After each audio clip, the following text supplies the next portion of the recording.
2, 3, 4. Swaggy lady on the floor. I'm always chicken trendy cause my body love it. Presta. Presta. Premium women's wear. Let your body love it. ஒத்தோட்டு முத்தையான ஒரு அரசியல்வாதி. பெரிய கோடீஸ்வரன். உங்களுக்கு ஏன் ஒத்தோட்டு முத்தையன் பேர் வந்தது? நான் வாங்கினதே ஒத்த ஓட்டு தான்டா. முத்தையா வாங்கிய நான். ஆக ஒரு பொண்ணும் பையனும் பைக்கில் போனாலே லவர்ஸ்ன்னு நினைக்கிறது இல்லை. திருந்துங்கடா. டுகே பாய் என்னோட சினிமா எக்ஸ்பீரியன்ஸில் சொல்கிறேன். ட்ரையாங்கிள் லவ் ஸ்டார்ட் ஆகியே தீரும். வெளிப்படையாக இருக்கிறதெல்லாம் உண்மை ஆகிடும். உண்மை சில நேரம் வெளிப்படையாகவும் இருக்கிறது இல்லை சார். Love பண்ணுறேன். நீ கேயா? பத்திரிகையாளர்களின் பாராட்டு மழையில் ஃபயர் உலகெங்கும் உங்கள் அபிமான திரையரங்குகளில்.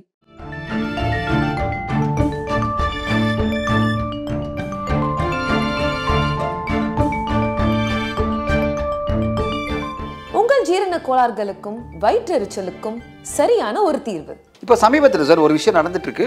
இண்டஸ்ட்ரியில் பரவலாக பேசிட்டு இருக்காங்க. அது ஒரு புது பேனருக்கு நடந்திருக்குன்னு சொல்லும்போது எல்லாருக்குமே இண்டஸ்ட்ரியில் பல பேருக்கு ஆச்சரியமாக இருக்குது. அது ஏன் நம்மளுக்கு நடக்கலை அப்படின்ற கேள்வியும் நிறைய பேர் இருக்குது. இப்போ வந்து டான் பிக்சர்ஸ் பார்த்தீங்கன்னா இட்லி கடை குட்பை அக்லி 2 படத்தில் ஏதாவது ஒரு படம் தள்ளிப்போம் அப்படின்னு தான் எல்லாரும் எதிர்பார்த்தாங்க. ஆனால் 2 படமும் வருது போல இருக்கு. ராகுல் சொல்லிட்டாரு 10th தான் வருதுன்றார். 10th ஏப்ரல் தான் வருது, நான் 9th ப்ரீமியர் பண்ணுறேன்றார். முதல் முறையாக தமிழ்நாடு ஃபுல்லாக ப்ரீமியர் பண்ணுறேன்றார்.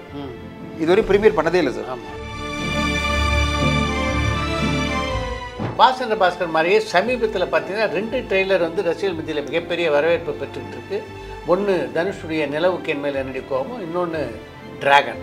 பயங்கர எனர்ஜிட்டிக்கான ட்ரெய்லர் சார். இன்ஃபேக்ட் வந்து அஸ்வத் நான் நம்பவே இல்லை. ஏன்னா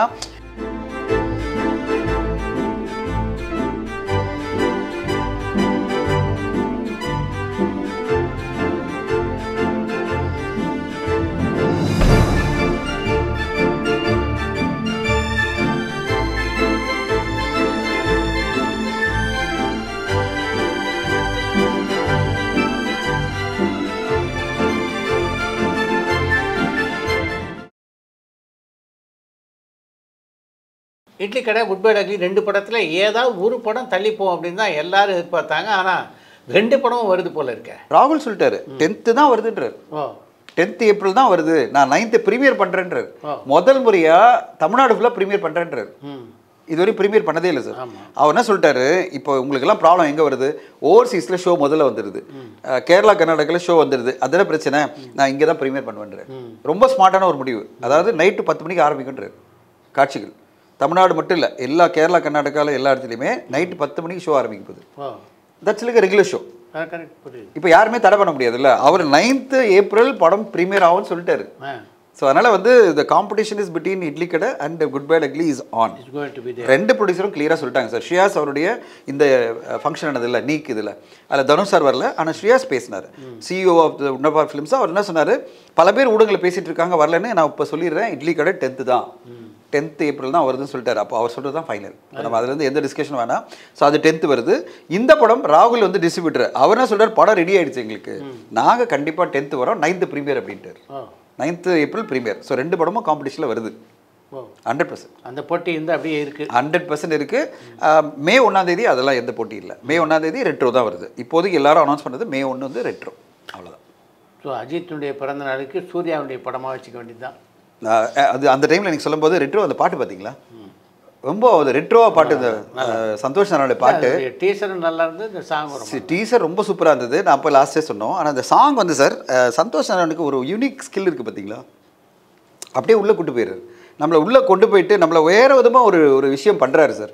அதில் அந்த கார்த்திக் சுப்ராஜ் சார் அதை எடுத்த விதம் பார்த்தீங்கன்னா, மேக்கிங்கில் பல விஷயங்கள், ஒரு ஜெயிலில் நடக்கிற ஒரு விஷயமா ரொம்ப பியூட்டிஃபுல்லாக இருந்தது. எனக்கு ரொம்ப பிடிச்சது அந்த சாங்கே. ரெட்ரோ டைட்டிலுக்கு ஏற்ற மாதிரியே அந்த சாங்குடைய மேக்கிங் எல்லாமே அப்படி இருந்தது. ரொம்ப யூனிக்காக இருந்தது. எனக்கு ரொம்ப பிடிச்ச விஷயமே டிப்பிக்கல் கமர்ஷியலாக இல்லாமல் யூனிக்கான ஒரு சாங் மேக்கிங்காக அந்த சாங் அமைஞ்சது எனக்கு ரொம்ப பிடிச்சிருந்தது.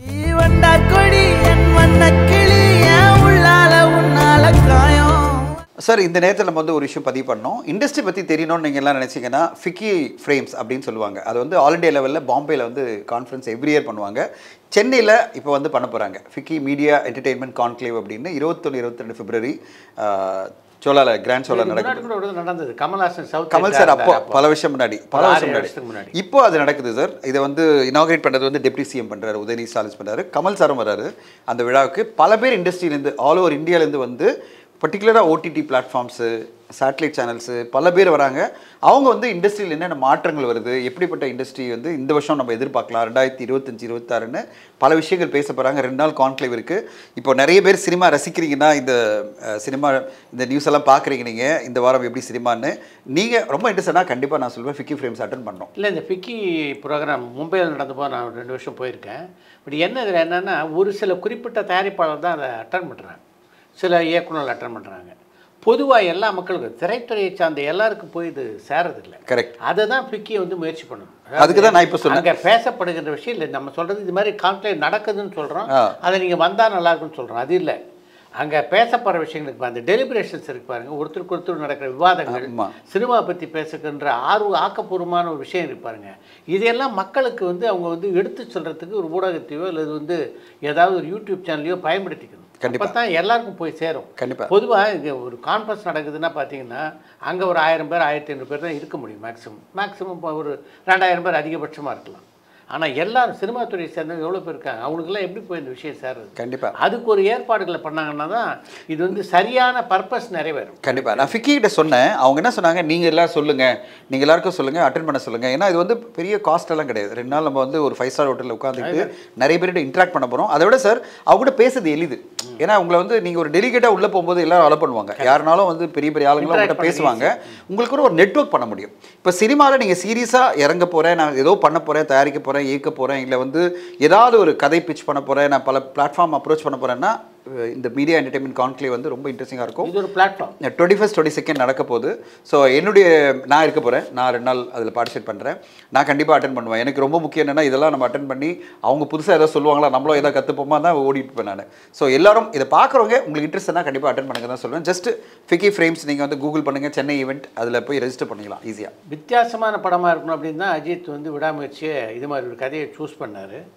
ஆனாலும் இப்போ விமர்சகர்களுடைய போக்கும் பார்த்தாலும் ரசிகர்கள் போக்கும் பார்த்தா அஜித் ஒரு ரெகுலர் கமர்ஷியல் படத்தை கொடுத்துருக்கணுமோ அப்படின்னு தோணுது.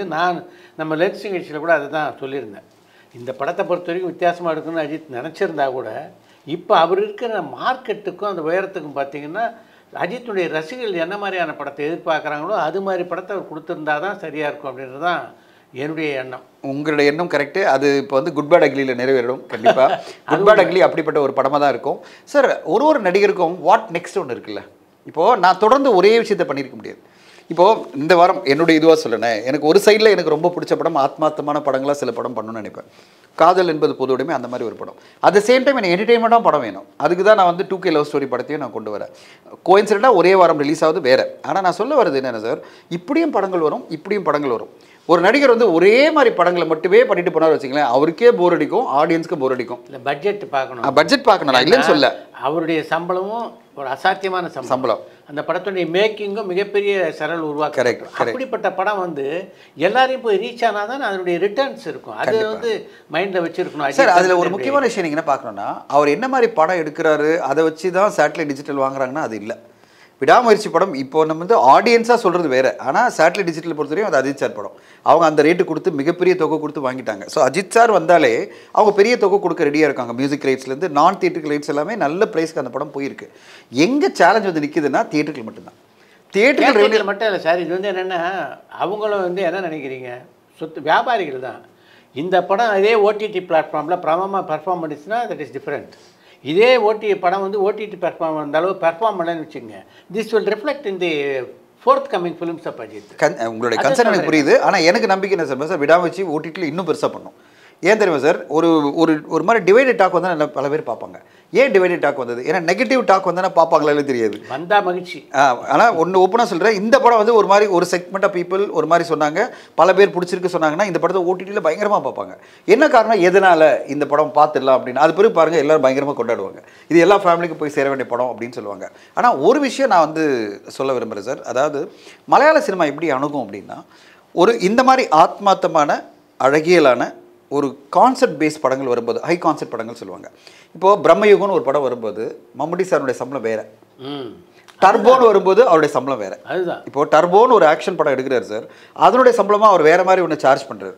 பிரம்மயுகம்னு வரும்போது இந்த வயநாட் சசி அவர்களும் அவருடைய பார்ட்னர் தான் எடுத்திருக்காங்க. இப்போ அந்த படத்துக்கு அவர் சம்பளமாக வேற மாதிரி வாங்கிக்கிறார். இப்போ நான் வந்து தேனப்பன் அவரோட இன்டர்வியூ பார்த்தேன் உங்களோட பண்ணும்போது. அவர் சொன்னார் எப்படி வந்து அவர் மம்முட்டி சாரோட பண்ணும்போது அவர் சம்பளம் எப்படி கம்மியாக வாங்கிட்டாருன்னு சொல்லிட்டு. ஏன்னா அவருக்கு ராமோட ஒரு படம் பண்ணணும், அந்த படத்துக்கு வந்து அந்த படம் இந்த கான்செப்டில் இந்த இவ்வளோ தான் பண்ணணும்னு அவருக்கு தெரியும்.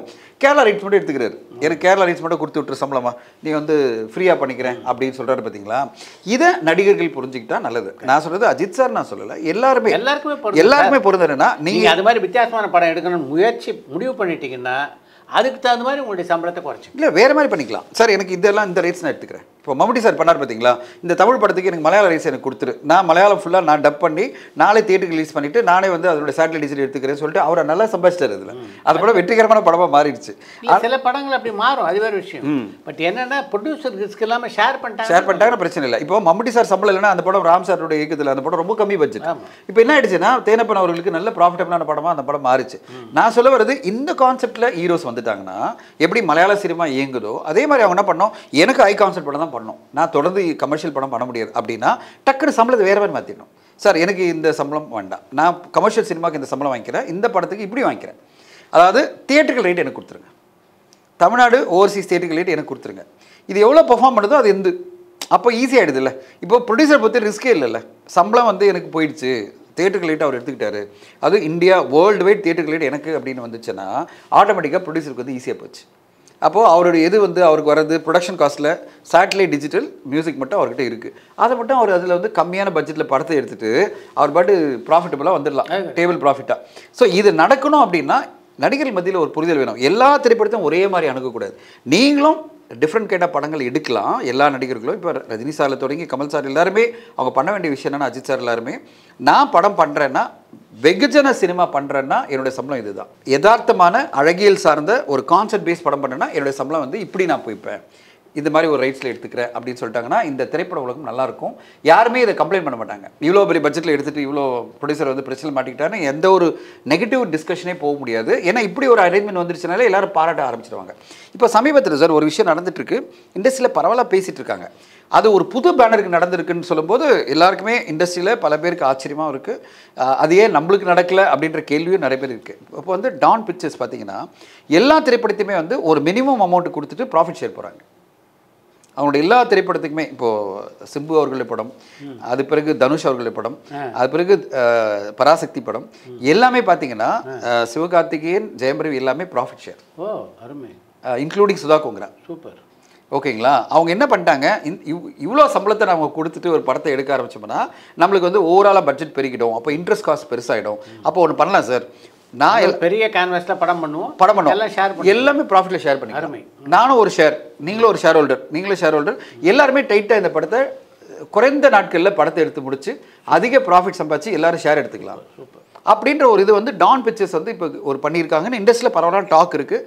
அவர் ஆகாஷ் பாஸ்கரன் பேசணும், ஏன்னா அவர் பேசாதட்டு நான் அவருக்காக பேசலை, ஆனால் இண்டஸ்ட்ரியில் சொல்லும்போது எனக்கு மகிழ்ச்சியாக இருக்குது. ஏன்னா இதை வந்து பல முறை நல்ல கான்செப்ட் என்னென்னா இதில் வந்து ப்ராஃபிட் ஷேரிங் மட்டும் கிடையாது, நீங்கள் அந்த படத்தில் பார்ட் அண்ட் பார்சல் ஆகும்போது அந்த படத்தில் உங்கள் இன்வால்மெண்ட் இருக்கு பாருங்க, அது அப்படியே டபுள் ஆகும். ஆமாம், ஏன்னா அதனுடைய பலன்கள் வந்து உங்களுக்கும் இருக்குது அப்படின்போது you are also going to enjoy the fruits அப்படின்னும்போது ஆமாம் நீங்கள் உங்களுடைய ஈடுபாடு இருக்கு பாருங்கள் அந்த படத்தில், அது அதிகமாகும். அந்த படத்தை சீக்கிரம் முடிக்கணும் எல்லாருக்கும் தோணும். அந்த நல்ல கான்செப்ட் பாருங்க, சீக்கிரம் முடிக்கணும்னு பார்த்தீங்கன்னா கடன் படம் போயிட்டு இருக்கு. ஏன்னா அது போக முடிஞ்சா உங்களுக்கு ரிட்டர்ன் இருக்குல்ல, இல்லை இன்ட்ரெஸ்ட் காஸ்ட் ஆகுது இல்லை. இப்போ ரொம்ப நாள் ஆச்சுன்னா படம் இப்போ எந்த அளவு போயிட்டு இருக்குன்னா சீக்கிரமாக கொண்டு வந்துடலாம் படத்தை. ஒரு படத்தையும் எவ்வளோ சீக்கிரமாக கொண்டு வந்துடலாம். ஏன்னா 2% வட்டி கட்டி ஆகணும், இல்லைனா எவ்வளோ இன்வெஸ்ட்மெண்ட் பண்ணுறாங்களோ அதில் 2% வட்டி கட்டணும்னு வரும்போது எல்லா நடிகர்களுமே வந்து என்ன ஃபீல் பண்ண ஆரம்பிச்சிட்டாங்க, நம்ம சீக்கிரமாக இவரும் டிரான்ஸ்பரண்டாக பண்ணுறேன்னு சொல்லியிருக்காரு, எல்லா பிஸ்னஸும் உங்களோட சேர்ந்தே பண்ணுறேன், உங்களோட கேட்டு எவ்வளோ பிஸ்னஸ் ஆகும்னு சொல்லி நான் டிரான்ஸ்பரண்டாக பண்ணுறேன். 3 பேர் தானே கீ பர்சனாலிட்டி. ஆமாம், ஈஸியாக பண்ண முடியும். உங்கள்கிட்ட சொல்லி நான் பண்ணுறேன், எவ்வளோ பிஸ்னஸ் வருது உங்கள்கிட்ட சொல்லிடுறேன். அப்போ டோட்டலாக உங்களுக்கு தெரிய போது எவ்வளோ காஸ்ட்டுன்னு சொல்லிட்டு அவங்க என்ன பண்ணிட்டாங்க, முக்கியமாக ஆடிட்டிங் கம்பெனி அங்கேயே வச்சுட்டாங்க ஆஃபீஸில். அந்த ஆடிட்டிங் கம்பெனி வந்து டெய்லி பேஸில் எவ்வளோ காஸ்ட் ஆகுதுன்னு போட்டு கொடுத்துட்றாங்க. எல்லாருக்கும் காஸ்ட் கால்குலேஷன் வந்துடுது. இப்போ எவ்வளோ செலவாகுதுன்னு எல்லாருக்குமே தெரியும், எல்லா நடிகர்களுக்கும் எவ்வளோ செலவாகுது தெரியும். அப்போ நம்மளால் டிரான்ஸ்பரண்ட்டாக ஒரு பட்ஜெட் பண்ண முடியும். இவ்வளோ தான் செலவாச்சு இந்த படத்துக்குன்னு பார்க்க முடியும். இல்லை எந்த ஒரு எக்ஸாஜரேஷன் பண்ண முடியாது. ஸ்மூத்தாக ரன் ஆகி மிகப்பெரிய வெற்றி அடையணும்னு எனக்கு தெரிஞ்சு எல்லா தயாரிப்பாளர்களும் வேண்டிக்கணும். இதான் ஏன்னா இது மாதிரி ஒரு மாடல் உள்ளே வந்ததுன்னா நிச்சயமாக பல தயாரிப்பாளர்கள், மொத்தம் தயாரிப்பாளர் விட்டுங்க, திரையுலகத்துக்கே வந்து ஒரு மாற்றமான எதிர்காலம் சார். இது பெரிய எதிர்காலம், அதாவது ஒரு பெரிய மாற்றத்துக்கான ஒரு அறிகுறியாக நான் பார்க்குறேன். அது அவங்க ஓப்பனாக சொல்லலை, ஆனால் இண்டஸ்ட்ரியில் பரவாயில்ல டாக் இருக்குன்னு தான் நான் சொல்கிறேன். நல்ல ஒரு டாக் இருந்தாலும் இப்போ ஓப்பனாக ஷேர் பண்ணுறேன். அதாவது நல்ல ஒரு அப்ரிசியேஷன்ப்பா, இது டான் பிக்சர்ஸ் வந்து இதை கொண்டு வந்திருக்காங்க, இது ரொம்ப பாசிட்டிவான விஷயம், இது வந்து உண்மையிலே இதுதான் அப்படின்னு சொன்னால் நம்ம வந்து இது எல்லாரும் இம்ப்ளிமெண்ட் பண்ணணும். நிறைய பேர் பேசிட்டு இருக்கோம், ஆனால் எல்லா நடிகர்களும் அது வரணும். ஆனால் அவங்க எல்லாரும் அவங்களுக்கு பண்ண ரெடியாக இருக்காங்க. பிகாஸ் அவங்க வந்து முதல் எடுத்தோன்னு ஒரு அட்வான்ஸ் கொடுத்துட்டாங்க. எல்லாருக்கும் ஒரு நல்ல தொகை அட்வான்ஸ் கொடுத்துட்டு, சார் மீதி எல்லாமே உங்களுக்கு ப்ராஃபிட்ல ஷேர்.